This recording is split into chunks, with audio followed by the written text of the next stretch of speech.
Aku kayak bingung sendiri, kayak ngelamun, "Lah kok gak ada tangga, gelap." Pas aku sadar, "Kok gelap ini?" Nah, tapi pas aku sadar tangga itu kelihatan lagi rumahnya tuh. Gak tau kenapa setiap lewat itu aku ngeliatnya rumah itu lagi. Kayak aku tuh difokusin sama rumah itu doang. Dan dia tuh gundurwo gitu di lantai 3. Hah? Iya, Gundurwo? di lantai 3 tuh dia di gundurwo. Dia tuh tapi dia tuh jarang menampakkan diri. Selamat malam pemirsa, ketemu lagi bareng saya Evi Yulia di Lawa-Lawa Misteri.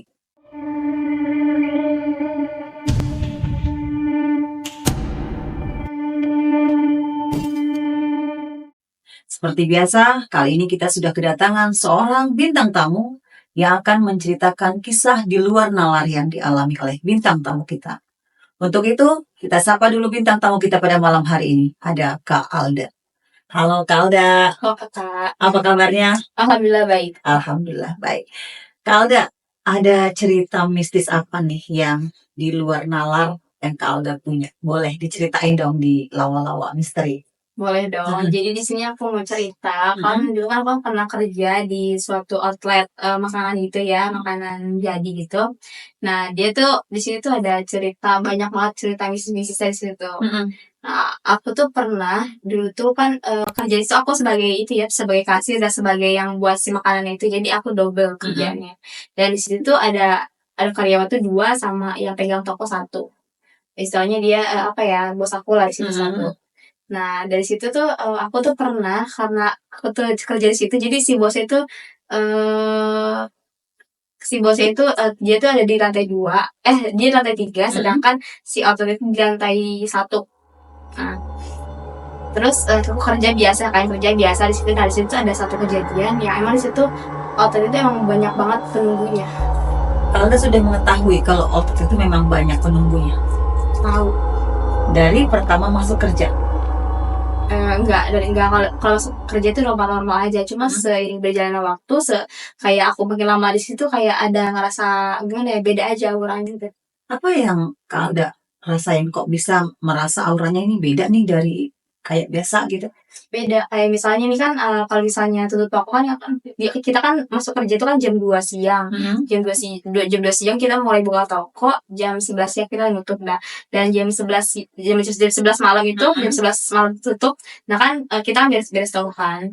Mulai beres-beres toko, dan di situ kan beres-beres toko tuh aku selalu di bagian dapur kan. Sedangkan yang teman aku setengah lagi ini di bagian depan. Nah, di situ bagian depan. Nah, aku selalu di bagian dapur. Aku tuh selalu, pas aku cuci barang apa sih bekas toko itu tuh yang bekas kayak makanan itu, kayak gimana ya? Kayak ada yang ngeliatin aku loh gitu. Kayak beda banget auranya. Kayak ada yang ngeliatin dari belakang, dari depan. Jadi Kak Alda merasakan kayak memang kalau kita seperti ada yang memantau kita tuh kita seperti terasa gitu ya? Iya, Berarti terasa. Kak Alda merasa, oh siapa sih yang melihat aku begitu? Dia tuh yang bener ada. Dan dia tuh emang bener-bener di situ banyak kesurupan juga. Yang menurut Kak Alda beda itu hanya auranya atau memang Kak Alda pernah melihat makhluk yang memang tidak kasat mata?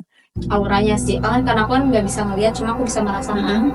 Jadi auranya itu benar-benar beda banget. Kayak misalnya kayak di cuci piring kita tuh kayak ada yang ngeliatin dari belah pojok atau belah manapun, dia kayak ada yang mantau kita gitu.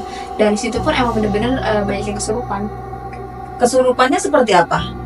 Kesurupannya aku nggak tahu juga ya, karena kan kesurupannya bukan dari outlet aku juga. Jadi kan kita kan itu kan ruko kan 3 lantai.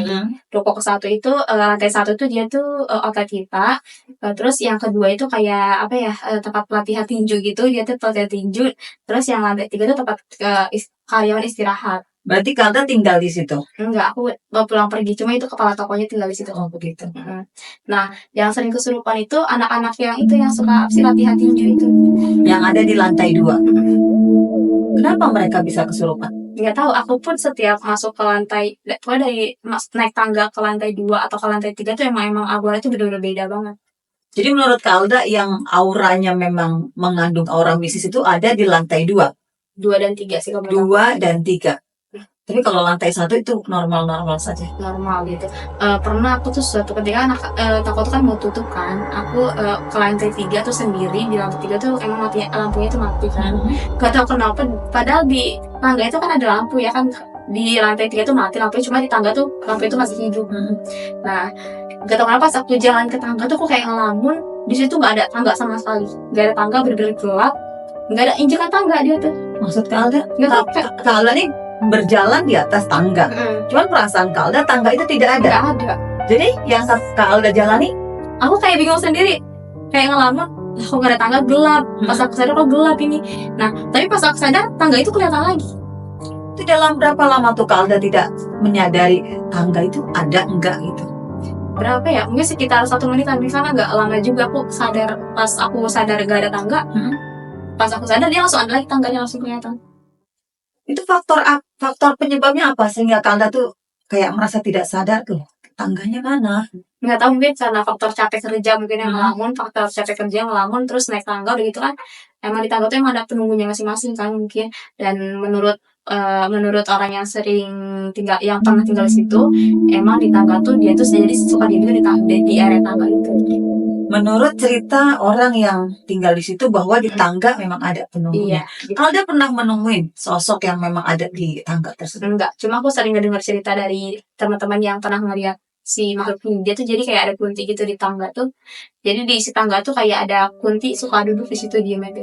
Tapi Kak Alda sendiri tidak melihatnya? Enggak, cuma kalau cerita orang lain aku sering banget ngedengar. Mereka melihat itu.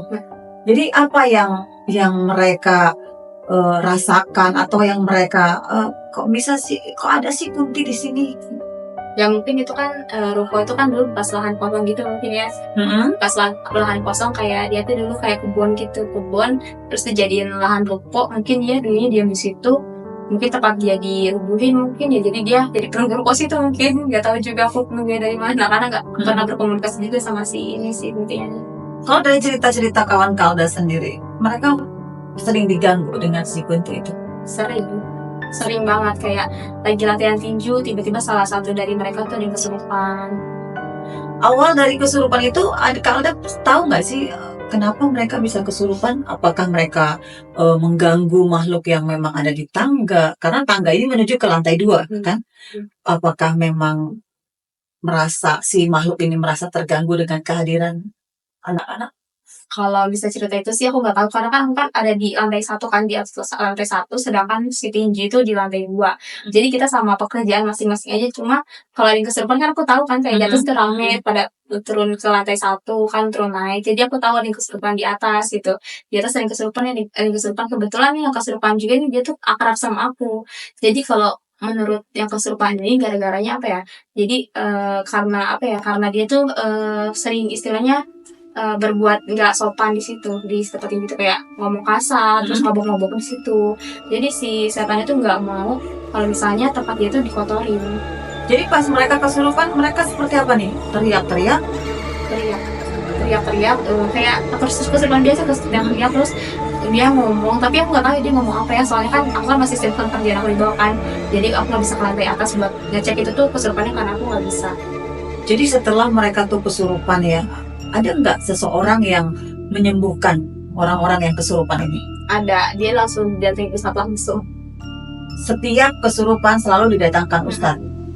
Dan dia tuh kesurupan itu nggak di jam siang, dia tuh kesurupan itu di abis maghrib gitu, kayak isya, kayak di jam 9 gitu. Kalau siang tuh nggak ada kesurupan. Jadi kalau siang tuh tetap normal gitu.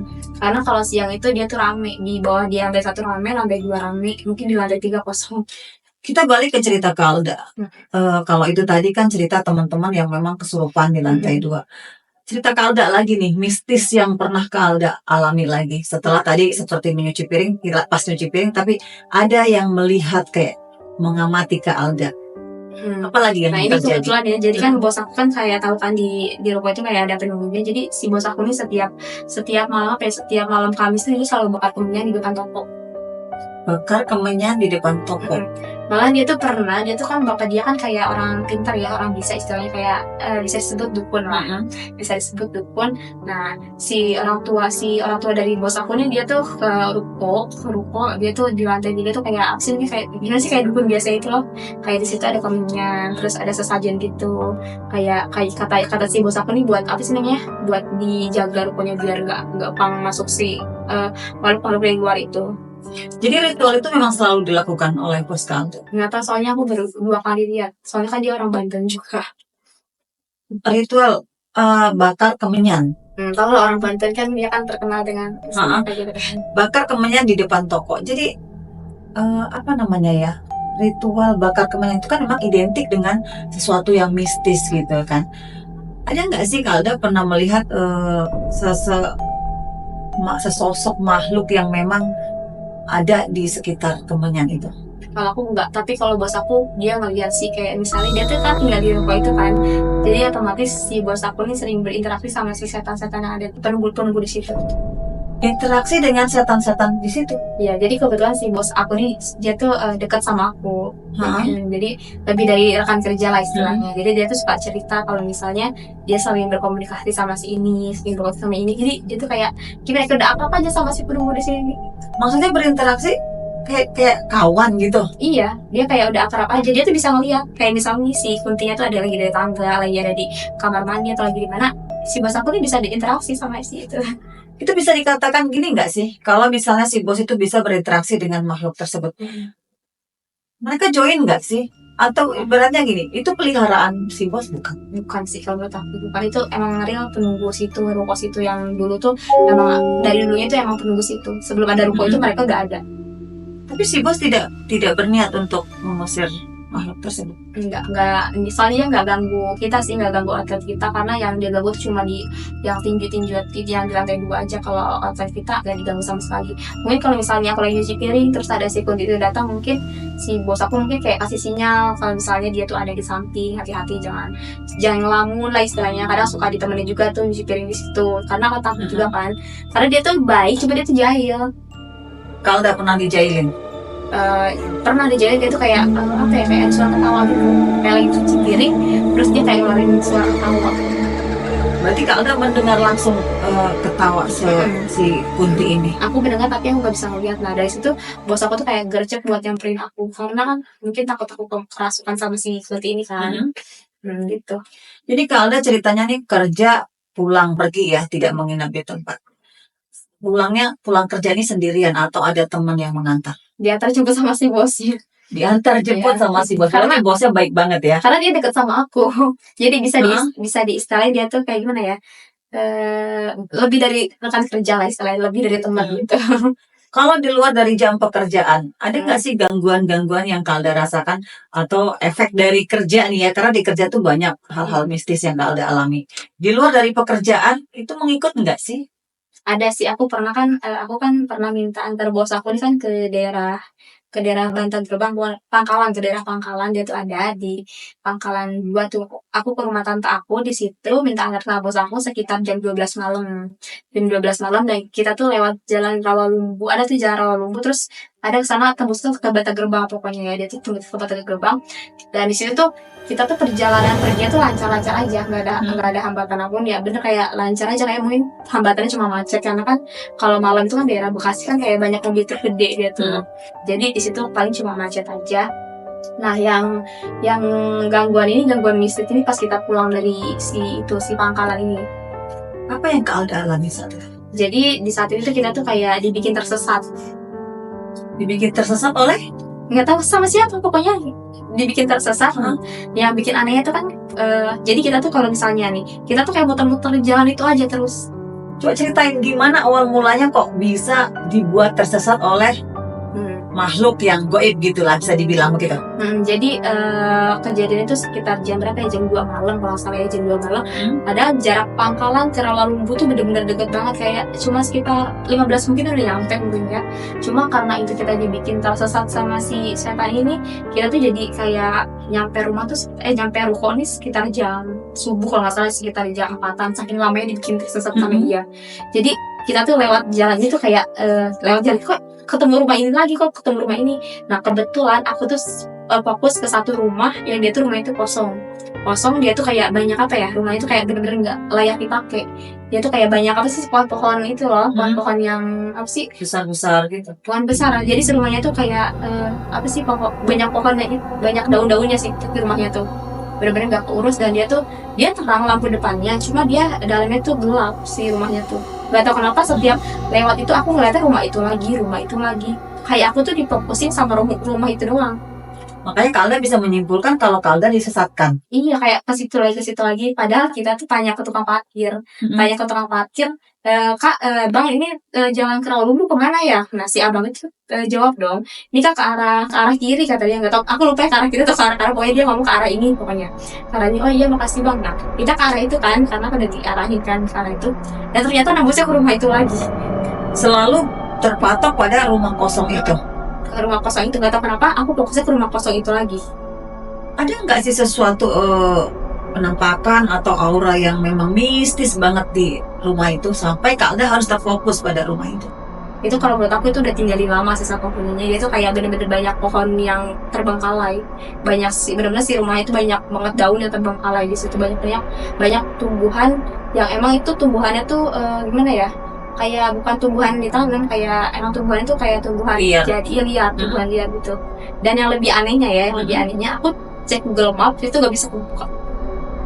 Tidak bisa kebuka sama sekali. Padahal sinyal bagus, pakai data ada, tapi Google Maps itu nggak bisa dibuka sama sekali. HP aku nggak bisa dibuka Google Maps, HP si bos aku pun nggak bisa buka Google Maps sama sekali. Kejadiannya dari jam 2 sampai jam 4 pagi. Iya. Jadi cuma muter-muter di daerah situ saja. Iya, sampai kita tuh pusing sampai berhenti di kayak di perempatan gitu, kita berhenti di situ kayak benar-benar pusing. Nah kita cek Google Maps nggak bisa di situ.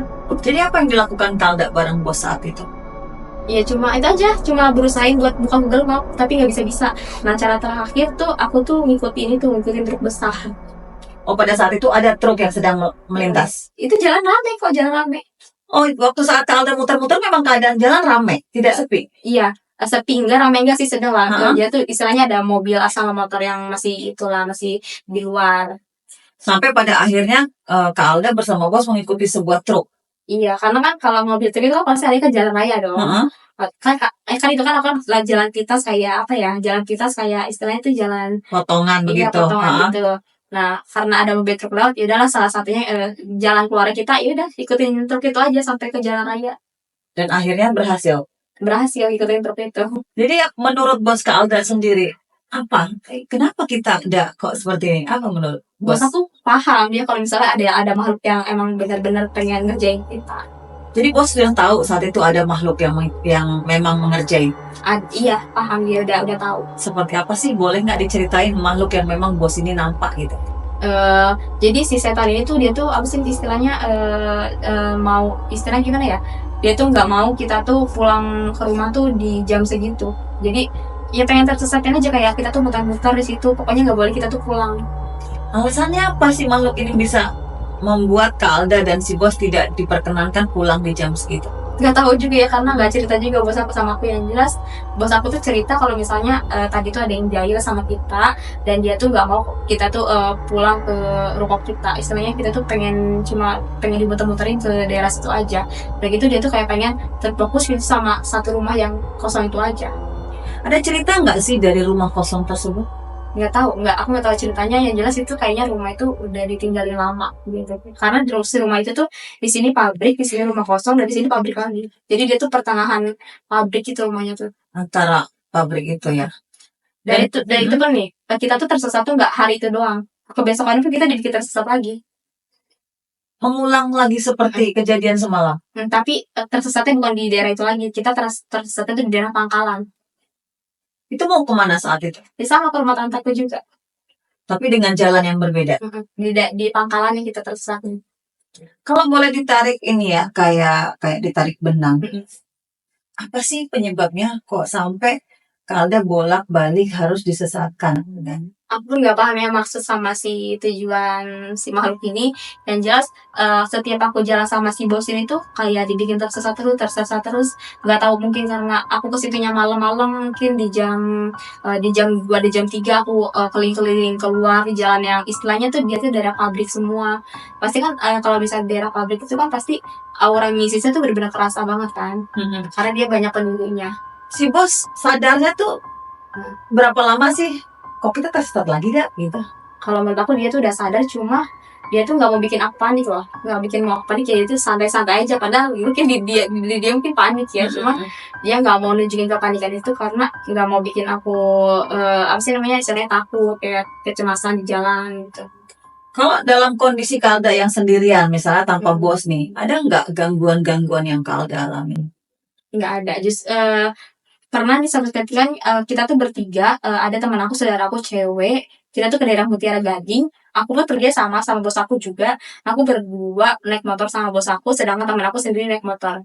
Nah, di situ tuh sama, dibikin tersesat juga di daerah Mutiara Gading itu. Ketiga-tiganya. Kita tuh jadi ngikutin teman aku yang si cewek ini. Kan karena kan aku sama si bos aku ini kan pendatang kan. Aku pendatang, jadi si bos aku pun pendatang. Jadi istilahnya tuh kurang tahu jalan. Dan si sepupu Cewek. aku nih, yang saudaraku nih, si cewek ini, dia tuh tahu jalan karena dia lama di situ kan. Karena dia emang tempat tinggalnya di situ, dan dia pun sering jalan-jalan ke sana kemari orangnya. Jadi otomatis si cewek ini tuh apal jalannya tuh.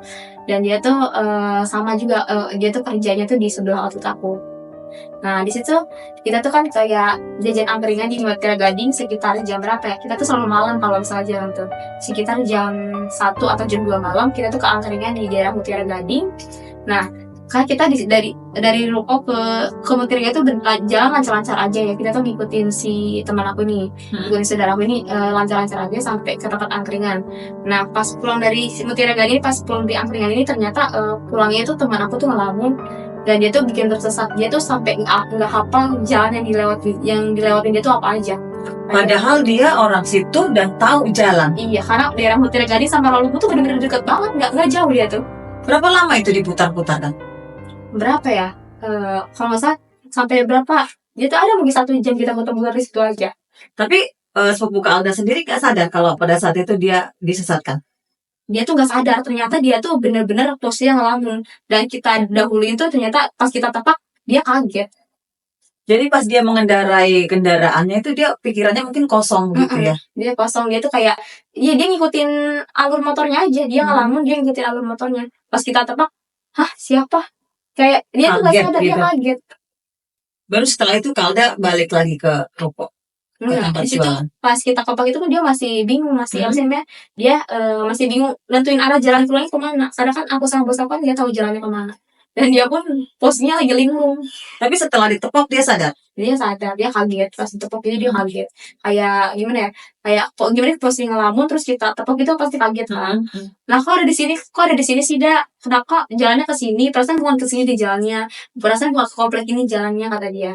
Ya gitu. Jadi kok dia tuh nggak sadar ngelamun. Tahu nggak sih Kalda kalau menurut ke Alda nih ya, kenapa sih itu kan pasti ada hubungannya ya, ada kaitannya dengan tempat ke Alda kerja gitu. Atau memang si makhluk tidak senang dengan ke Alda, apa gimana nih? Kok bisa nggak di outlet, di luar juga, tapi masih seperti mengikuti terus gitu. Kalau menurut aku itu ulasi yang ada di pos, kalau menurut aku. Iya, penjaga ruko tadi kan, penjaga tempat jualan tadi kan. Iya, kenapa dia harus mengikuti kemana Kak Alda pergi? Kak Alda merasa nggak sih, apa dia memang nggak suka sama aku atau apa gitu? Kalau menurut aku sih si ini tuh dia tuh mau ngebuntutin bos aku, karena setiap tersesat itu ya sama bos aku posisinya. Oh, jadi nggak pernah Kak Alda sendirian? Kalau sendiri itu nggak pernah sih. Kalau pas lagi sama bos aku tuh bener-bener kayak kita tuh nggak hafal jalan sama sekali, bener-bener dibikin tersesat. Itu jalan kemana, bener-bener nggak hafal sama sekali. Kalau pas Kak Alda sendirian nih, penasaran juga. Kalau selama ini kan Kak Alda harus bolak-balik sama Pak Bos ya. Kalau Kak Alda pas sendirian, ada nggak sih gangguan-gangguan yang Kak Alda alami terkait dengan tempat kerjaan? Kalau gangguan sih, ya itu tadi gangguannya kalau misalnya aku ngelamun sedikit di tempat kerja, kayak ya udah aku tuh kayak penglihatan aku tuh gak ada apa-apa, kayak gelap aja intinya. Aku tuh penglihatan aku kayak gelap aja di depan itu, kayak gak ngeliat apa-apa. Makanya aku tuh selalu dipantau sama bos aku, setiap yang kerja di situ selalu dipantau, jadi gak diboleh ngelamun. Berarti si bos ini termasuk karena orang tuanya tadi pintar, dia mungkin sedikit banyak tahu gitu. Iya, dia tentang banyak hal tahu itu. sih. Dia emang banyak tahu. Dia tuh bisa juga istilahnya ngobatin orang kesurupan, dia bisa. Terus dia juga bisa kayak apa ya? Istilahnya kayak jampe-jampe gitu. Terus kayak ilmu-ilmu dari bapak itu dia nurun ke dia. Itu ilmu yang dia punya untuk apa? Ya, mungkin buat jaga diri dia, mungkin terus buat apa ya istilahnya? Ya aku nggak tahu juga ya, karena aku nggak tahu banyak, karena aku kan jarang cerita sama bos aku, karena gimana ya? Jadi dia tuh deket sama aku, tapi Akunya tuh cuek, gak ngerespon. Di dalam tempat Kalda jualan, ada yang penghuni kunti ya. Menurut Kalda ada lagi nggak sih sosok makhluk lain yang memang sudah ada di ruko tersebut? Ada sih, cuma yang lain tuh nggak jahil. Kayak ada dia tuh genderuwo gitu di lantai 3. Hah? Iya, di lantai 3 tuh dia di genderuwo. Dia tuh tapi dia tuh jarang menampakkan diri. Kalda pernah lihat, makanya bisa Kalda bilang kalau di lantai 3 ada genderuwo. Aku dengar dari cerita orang, dari cerita sepupu aku kan kerja di outlet sebelah kan, dia ke lantai 3 dia pernah melihat. Terus si yang pernah yang latihan tinju di situ, dia tuh ngelihat di lantai 3 tuh emang ada si sosok hitam kayak gitu, cuma dia tuh nggak pernah jahil. Dia kayak biasa-biasa sama kita, kayak masing-masing aja, kayak ya udahlah, dunia kita. Tapi pernah menampakkan diri? Dia pernah menampakkan diri sama kawan Kalda. Genderuwo itu kan hitam, besar ya. Iya. Berarti itu yang mereka lihat. Dia cerita sama aku kayak gitu bentukannya. Terus kalau yang pokoknya yang jahil itu di rumah cuma satu ya, si kunti yang ini nih, jahil banget ya tuh. Kira niatan untuk mengusirnya begitu? Nggak ada, karena kalau menurut aku gimana ya kan, karena dia penunggu situ kan, dia tuh ada sebelum ruko itu ada ya. Gimana kan kalau misalnya kita nih punya rumah, kita diusir sama orang luar kan gak enak kan. Gitu lah. Jadi ritual yang dijalankan sampai saat ini masih seperti bakar temen yang tadi? Kalau sekarang itu si rukonya udah tutup. Oh, untuk saat ini ruko sudah tutup? Dia udah pindah outlet gitu. Jadi ruko yang sekarang ini ditempati oleh pihak lain? Iya, ditempati sama outlet lain, jadi kayak jualan roti gitu kalau sekarang. Semenjak Kalda sudah tidak di situ, pernah nggak Kalda ke tempat itu lagi? Nggak pernah sih, karena udah jadi outlet lain, dan di situ apa ya kan, jadi si yang punya outlet tinju kan akrab sama aku kan, jadi paling kalau misalnya ke situ paling ketemunya di luar sama si owner tinjunya itu, nggak pernah di dalam rukonya lagi. Tidak pernah membahas sesuatu yang terjadi sekarang, misalnya kesurupan lagi atau ada yang jahil lagi? Enggak sih, nggak pernah bahas-bahas gitu lagi, karena istilahnya aku udah nggak ada urusan lagi sama si ruko itu. Nggak tinggal di situ lagi. Jadi sekarang Kalda sudah tidak ada di outlet itu lagi? Nggak ada. Aku udah benar-benar keluar dari si ruko itu karena udah nggak kerja lagi kan. Apa kegiatan Kalda sekarang? Kalau sekarang sibuk kerja aja sih, sibuk kerja di bidang lain aja. Kalau di ruko itu kan dia kan outlet makanan, dan kalau sekarang nggak di outlet makanan itu lagi. Tapi ada nggak yang di tempat sekarang ini sesuatu yang mistis itu lagi? Kalau yang sekarang itu aku kan baru ya kerjanya. Ada deh, dia kemarin ada yang kesurupan tuh di apartemen aku. Di apartemen? Iya. Jadi di tempat yang lama ada yang kesurupan, di tempat yang baru ada kesurupan. Kenapa sih semua tempat itu bisa menjadi tempat untuk kesurupan? Apa itu semua tempat itu ada yang seperti itu? Jadi kan kebetulan aku tuh kan aku tuh kerja di ada satu apartemen gitu kan. Nah, aku tinggal di apartemen itu juga, dan dia tuh malam-malam tuh ada yang kesurupan gitu. Itu karena apa, Kak? Nggak tahu karena apa, karena kan kita kan itu kan asli bekerja di bidang entertain kan. Jadi di situ kan kita kan sama di situ kayak ada tamu dari orang luar, dia tuh kayak bawa jimat gitu loh ke apartemen tuh, kayak bawa jimat, dan jimat tuh nggak tahu kenapa dia tuh nempel di apartemen tuh, kayak ditinggalin gitu loh. Dan salah satu teman aku tuh ada kesurupan gitu. Itu prosesnya lama kesurupannya? Lumayan lama juga. Jadi apa yang dilakukan sampai si teman itu bisa sadar lagi? Nggak tahu juga, karena aku pun ikut kena efeknya. Oh, jadi teman kesurupan, Kalda juga kesurupan? Iya, aku nggak kesurupan, cuma aku kena efeknya. Kayak efeknya tuh kayak mual, terus kayak gimana ya, kayak nggak sadar diri, cuma gitu-gitu aja. Tapi kalau kesurupan aku enggak. Jadi setiap ada orang yang kesurupan, Kalda selalu seperti kontak batin. Kayak bisa berkomunikasi, kayak ini orang ini kenapa sih bisa masuk, setan ini kenapa bisa masuk ke teman aku. Nah, ternyata yang aku ingat tuh itu jimat sama si orang yang tadi bertamu ke apartemen itu. Ya udah, jadi kayak berhubungan aja dua ini. Jadi si jimat ini ditinggal di apartemen, dan teman-teman Kalda sendiri tidak menerima itu gitu. Jadi si jimat ini tuh kayak ada penunggunya. Jadi si penunggunya itu jadi masuk ke teman aku. Dan si teman Kalda sendiri tidak bisa menerima itu? Iya, dia langsung kemasukan gitu. Dia tuh kemasukan kesurupan dan minta melatih kuda gitu. Itu prosesnya lama? Lama. lumayan lama juga, sekitar berapa ya, sekitar 20 menitan, mungkin 30 menitan ada mungkin. Dan kalau Kalda sendiri? Kalau aku sendiri kan, aku posisinya kan nggak sadar juga. Aku posisinya nggak sadar, jadi aku kayak pingsan gitu. Jadi aku nggak tahu apa aja yang mereka omongin pas kesurupan itu, aku nggak tahu. Berarti di mana Kak Alda tinggal, di situ selalu ada kejadian-kejadian mistis ya? Iya, di situ kayak ada gimana ya? Pasti setiap kita bertempat ke manapun pasti di situ ada penunggunya sih kalau kata kayak gitu. Setiap kita bertempat di tempat ini, tempat yang lain, pasti di semua tempat itu ada penunggunya masing-masing. Kalda terbiasa dengan itu? Terbiasa banget sih, karena kan emang kita kan punya dunia masing-masing. Kita kan ada dua dunia. Jadi intinya selama tidak mengganggu ya udah kita fine-fine aja gitu. Mungkin karena si kemarin di apartemen itu mungkin dia merasa terganggu, jadi dia masuk ke tubuh teman aku mungkin ya, karena merasa terganggu mungkin. Gitu. Tapi sekarang sudah normal kembali? Kalau sekarang alhamdulillah sudah normal. Tidak ada gangguan-gangguan lagi? Enggak ada. Kalau sekarang sudah kayak normal, kayak kerja kayak biasa, sistemnya biasa aja gitu. Enggak ada gangguan apa-apa. Dan alhamdulillah sih biasa, normal-normal aja kalau sekarang. Dan Kalda juga sudah kembali seperti semula lagi? Iya, sekarang kita sudah mulai beraktivitas kayak biasanya aja, kayak ya kerja kayak normal, orang normal biasanya aja. Tapi mudah-mudahan gak ada gangguan lagi ya, karena kan ini kan kejadiannya tuh baru seminggu yang lalu. Oh baru?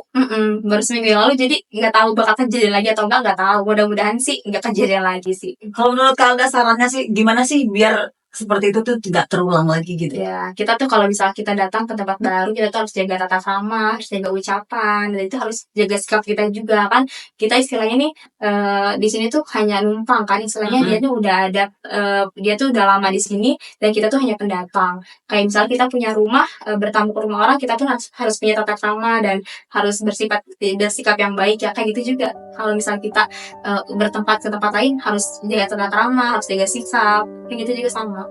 Dan akhirnya sekarang sudah kembali normal, apartemen aman, tidak ada gangguan sama sekali. Iya, mudah-mudahan sih aman ya, mudah-mudahan aman ya. Oke, Kalda, terima kasih banyak nih ya, udah cerita tentang kejadian-kejadian mistis yang Kalda alami. Iya, sama-sama. Banyak ternyata ya. Hidupnya tuh penuh dengan sesuatu yang di luar nalar. Iya, banyak banget sih. Oke, jadi terima kasih waktunya untuk hari ini. Semoga sukses dengan kerjaannya dan tidak ada lagi gangguan-gangguan di apartemen yang Kak Alda tinggali saat ini. Amin. Amin. Oke, makasih Kak Alda waktunya ya. Sama-sama.